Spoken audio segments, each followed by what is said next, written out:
اعوذ باللہ من الشیطان الرجیم بسم اللہ الرحمن الرحیم فمن افترى علی اللہ الکذب من بعد ذلک فاولئک هم الظالمون۔ سورہ آل عمران آیت نمبر 94 تلاوت کی ہے۔ اس آیت میں اللہ تعالیٰ نے بیان فرمایا ان لوگوں کا جو اللہ کی طرف جھوٹ منسوب کرتے ہیں، یعنی باتیں تو خود کرتے ہیں پھر وہ کہتے ہیں کہ یہ تو اللہ کی طرف سے ہے، جس طرح کہ پچھلی آیات میں ہم نے پڑھا کہ یہودیوں کا گروہ جو رسول اللہ صلی اللہ علیہ وسلم کے پاس آیا تھا اور انہوں نے کہا تھا کہ آپ صلی اللہ علیہ وسلم تو فرماتے ہیں کہ میں تو دین ابراہیم پر ہوں اور اسی کی ہی تلقین کرتا ہوں، تو وہ کہنے لگے کہ ابراہیم علیہ السلام جو تھے یا اس سے پہلے نوح علیہ السلام تھے، وہ تو نہ اونٹ کا گوشت کھاتے تھے اور نہ ہی وہ دودھ پیتے تھے اونٹنیوں کا، لیکن آپ تو اونٹنیوں کا دودھ بھی پیتے ہیں اور اونٹوں کا گوشت بھی کھاتے ہیں، تو یہ تو پھر اس طرح نہیں ہے جس طرح کہ حضرت ابراہیم علیہ السلام یا نوح علیہ السلام کرتے تھے۔ تو رسول اللہ صلی اللہ علیہ وسلم نے ان کو بتایا کہ حضرت ابراہیم علیہ السلام اور نوح علیہ السلام بھی ان کے ہاں اونٹ کا گوشت اور اونٹنیوں کا دودھ حلال تھا، تو یہ کہتے ہیں نہیں۔ پھر فرمایا گیا اگر آپ کہتے ہیں حلال تھا ان پر حرام تھا یا ان کی شریعت میں جائز نہیں تھا، تو آپ اپنی کتاب لے آؤ، اس میں سے دکھا دو، یعنی تورات کو لے آؤ تو اس میں سے دکھا دو لکھا ہوا۔ اسی طرح جب کہ یعقوب علیہ السلام جو تھے ان کی ٹانگ میں درد ہوتا تھا جس کو عرق النساء کہتے ہیں، تو وہ بہت شدید درد ہوتا تھا، رات کو تڑپتے تھے اور بہت زیادہ درد ان کو محسوس ہوا کرتا تھا جو قابل برداشت نہ تھا، کیونکہ اس سے چیخ بھی نکل جاتی تھی۔ تو حضرت یعقوب علیہ السلام نے اللہ تعالیٰ سے التجا کی کہ اگر یہ میرا درد ٹھیک ہو جائے تو میں اپنی پسندیدہ غذا یعنی اونٹ کا گوشت اور پسندیدہ دوسری غذا جو اونٹنیوں کا دودھ ہوتا ہے وہ میں استعمال کرنا بند کر دوں گا۔ تو اللہ تعالیٰ نے کرم کیا، ان کو شفا ہو گئی، پھر انہوں نے بھی اپنی بات پوری کی، تو اونٹ کا دودھ بھی وہ نہیں پیتے تھے اونٹنیوں کا، اور اونٹ کا گوشت بھی نہیں کھاتے تھے، تو ان دونوں کا ترک فرمایا۔ پھر ان کی اولاد میں بھی یہ سلسلہ چلا،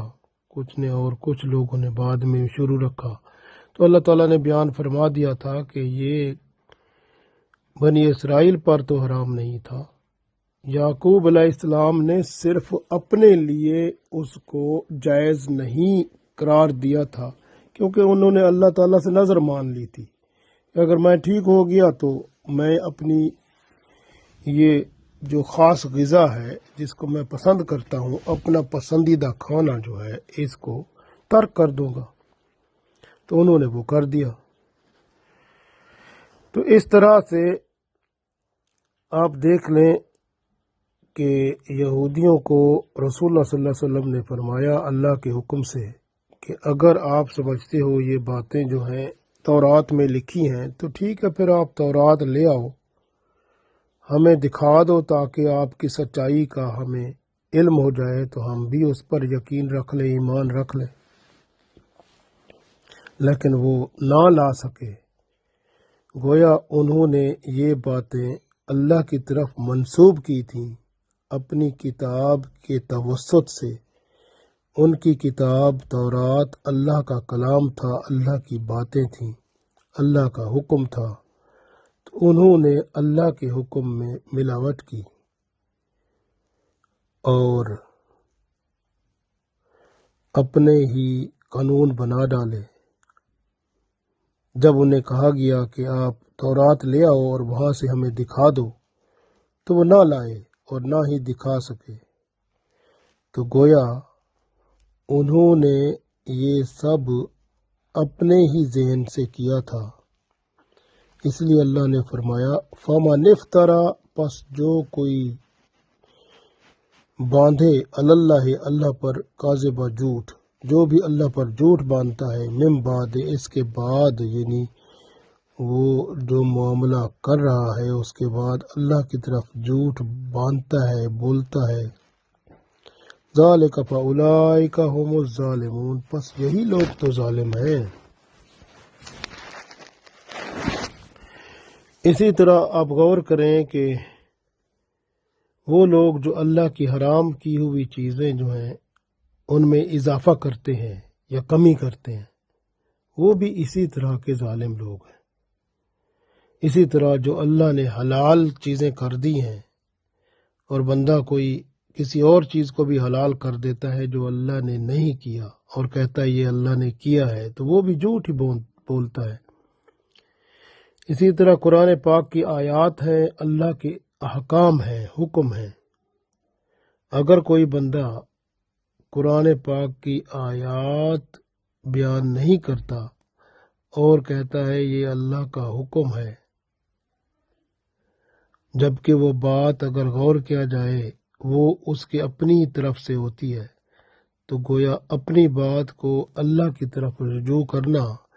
کہ یہ اللہ کی بات ہے، اللہ کی طرف منسوب کرنا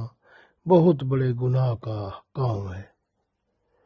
اس لیے اللہ تعالیٰ نے جو قوانین ارشاد فرمائے ہیں ان پر ہمیں پورا پورا عمل کرنا چاہیے۔ اسی طرح آپ غور کریں، حدود و قیود ہیں جو کہ اسلامی سزائیں ہیں گناہوں پر، غلطیوں پر۔ اگر کوئی اس میں رد و بدل کرتا ہے اور پھر کہتا ہے کہ یہ میں نے نہیں، اللہ نے یہی کیا ہے تو یہ کتاب میں موجود ہے،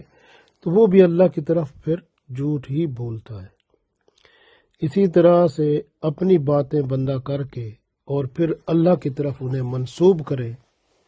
تو گویا وہ بھی اللہ کی طرف جھوٹ ہی بول رہا ہے۔ تو یہ بہت بڑا ظلم ہے جھوٹ بولنا۔ وہ بھی ظالم ہیں جو اللہ کی قسم اٹھا کر اپنی جھوٹی بات کو سچ ثابت کرنے کی کوشش کرتے ہیں، کیونکہ وہ اللہ کی طرف جھوٹ ہی بولنے والے ہیں۔ اسی طرح سے گواہی دینے والے جو قرآن پاک پر قسم اٹھا کر یا اللہ کی قسم اٹھا کر جھوٹی گواہی دیتے ہیں، وہ بھی اللہ ہی کی طرف جھوٹ بولنے والے ہیں۔ ہم پر جیسے سور کا گوشت حرام ہے، مردار یعنی مرا ہوا جانور حرام ہے، خون حرام ہے، اور وہ جانور جس پر اللہ کا نام نہ لیا جائے وہ بھی حرام ہے۔ بنی اسرائیل پر بھی یہ سب چیزیں حلال تھیں۔ تورات میں بعض اشیاء پر کچھ تھوڑی بہت پابندی لگی، اس لیے کہ یہ سرکش، نافرمان اور ظالم لوگ بنے ہوئے تھے۔